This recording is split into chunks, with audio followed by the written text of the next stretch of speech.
If you guys are trying to take your training to the next level and you want to increase your speed, your power, your conditioning, then you got to check out Phil Daru's 8-week heavy hitter boxing program. I'm telling you guys right now, there's no joke. Hi, my name is Veronica and you're watching Dante's Boxing Nation. How did that one do? That was very good. Do just maybe one or two more, okay?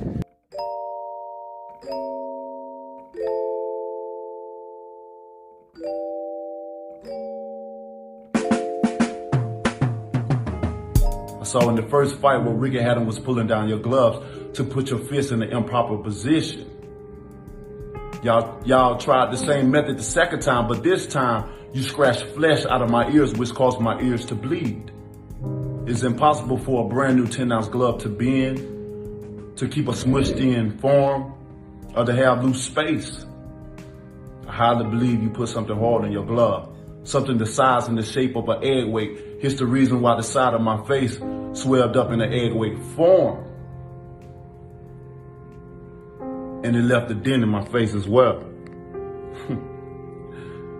But in the midst of it all, you still couldn't keep this king down. You would have had to kill me. In the end, it took a crab in a bucket referee and a disloyal trainer to throw the towel in just to stop me. Dante's Boxing Nation, what's going on, guys? So Tyson Fury, he finally responds to everything that Deontay Wilder said about the gloves, the water being spiked, and even his trainer, his former trainer, Mark Breland. Tyson finally responds to it. Now, the other day, I made a video where I showed you guys what Tyson Fury's promoter, Frank Warren, had to say about the situation. But finally, Tyson is speaking on it. And one of the first things Tyson said when he started to speak on the matter is he doesn't want to shine any light on the situation. He doesn't want to basically give Deontay Wilder any attention, the story any attention. But he started to talk about it. Tyson Fury said because of these allegations that Deontay Wilder presented, now Deontay Wilder has completely ruined any chances of getting a third fight with Tyson Fury. Because Tyson said he will never fight him again after all of these things that he said. Matter of fact, let me go ahead and play this clip and I'm gonna break it down. It's not worth me looking at it now. It's over. Deontay Wilder has I just tried to bring my character down with the bullshit he said.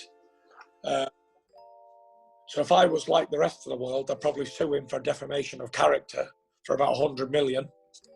But considering I'm not really interested in doing that type of thing. Yeah. So he'll never get a shot at me now. Finished. He'll never. For what he said. Listen, losing's one thing. Everybody can lose to a better man on the night, but to come out with the amount of BS that he's come out with over the last 8 months, and he's conveniently waited until the contract's expired before he's even opened his mouth for the last 8 months.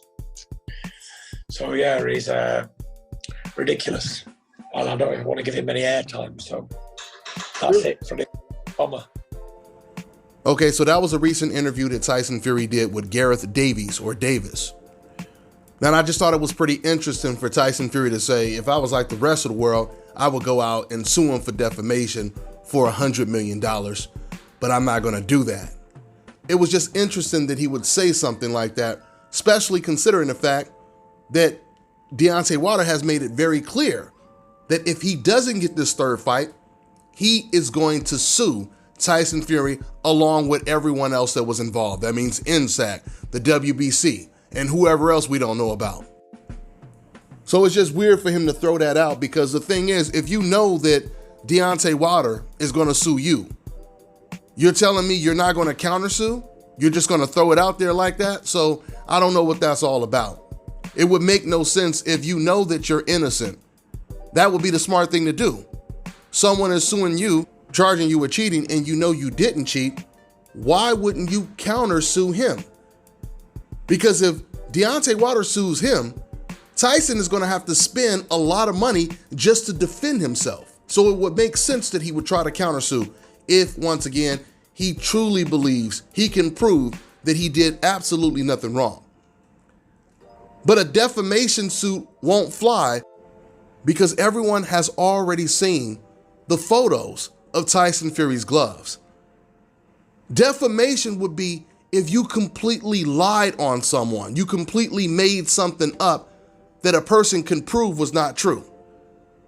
But if Deontay Wilder were to sue Tyson Fury and he were to present those gloves, that's not a lie because that's how those gloves look. The burden would be on the defense, which would be Tyson Fury's team.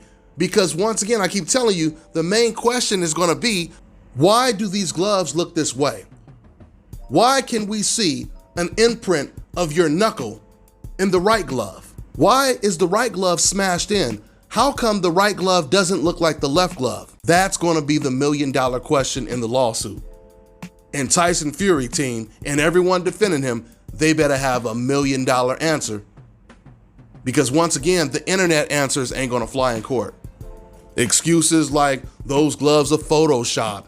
Deontay Wilder, he's windmill Wilder, he's garbage. He needs to work on his boxing ability, work on his skill, his technique. He needs to just get over the loss and just shut up.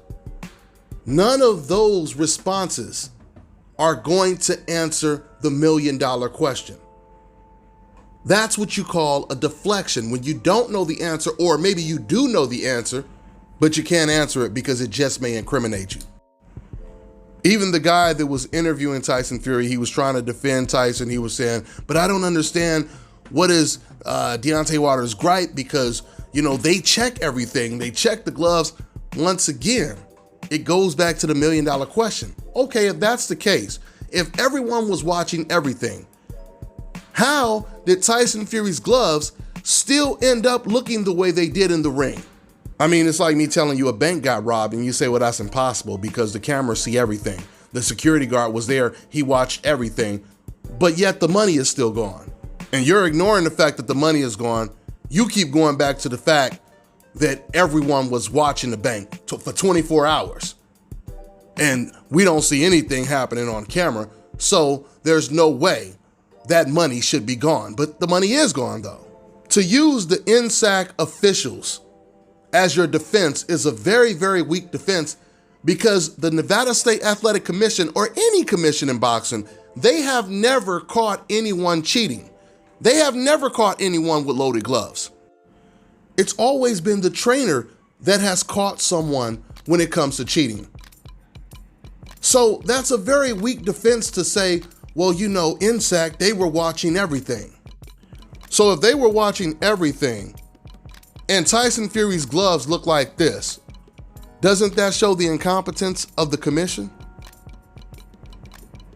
I'm gonna tell you, man, if this goes to court, Tyson Fury is gonna have an uphill battle. Because I want you guys, I gotta keep emphasizing on this. You guys have to understand this.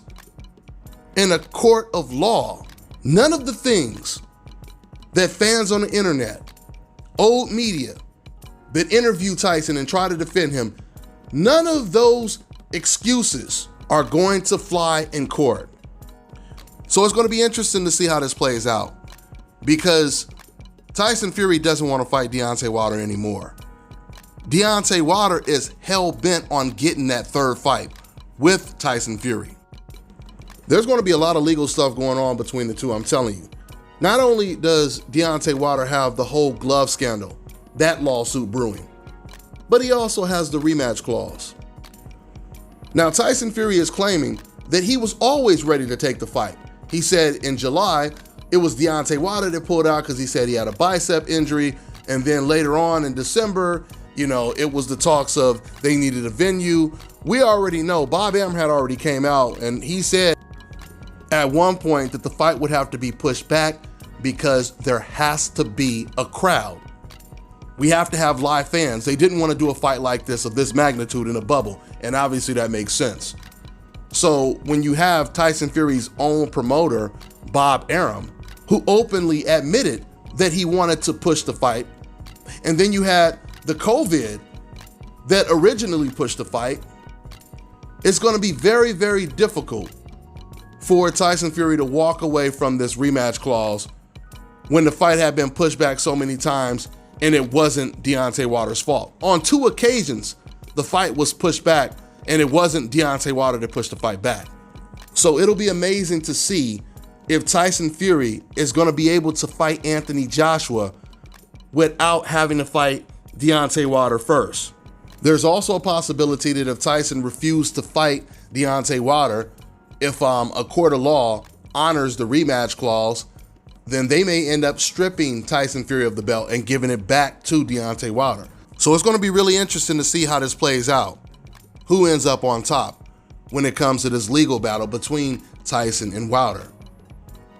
Because the main thing that Wilder wants is the third fight. He wants that more than the lawsuit.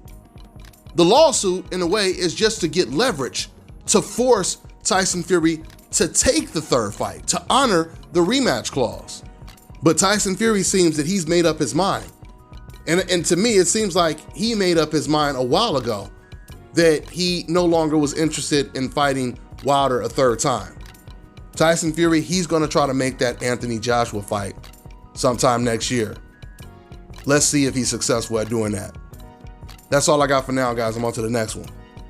What's going on, guys? You know, I've always wanted to find a second source of income. And I've always wanted to learn about stocks and trades because I've heard so much good stuff about it. So I finally found a way to do it. And now I'm learning from 6, 7, 8-figure traders. So not only am I learning from them, but the most important thing is I get to copy their trade. So I get to earn while I learn. Now, if you want the full details, click on the link below so you can learn while you copy and paste their trades. And just understand this, guys, just by watching the video, you're doing a great job of supporting my channel, and I appreciate it. And the craziest thing about doing this trading is you can do it anywhere. All you need is an internet connection, and you can do it just with your phone. So if you want to learn how to make a second income alongside me without having to pitch, sell, or recruit, go ahead and click on the link below, and I'll see you inside. Fellas, I've got some great news for you. If you've lost your hair or have a receding hairline, the time has come when you can finally get your hairline back through a process called scalp micropigmentation. So here's how it works. It's a hair tattoo that replicates the look of your hair follicles when you have fully shaved it down. So if you want to get this hook up for my brothers out there in the UK and Europe, make sure you check out the Scalp This on Instagram. And for my brothers out there in the States, make sure you go ahead and contact my man Scalp Carolinas on Instagram.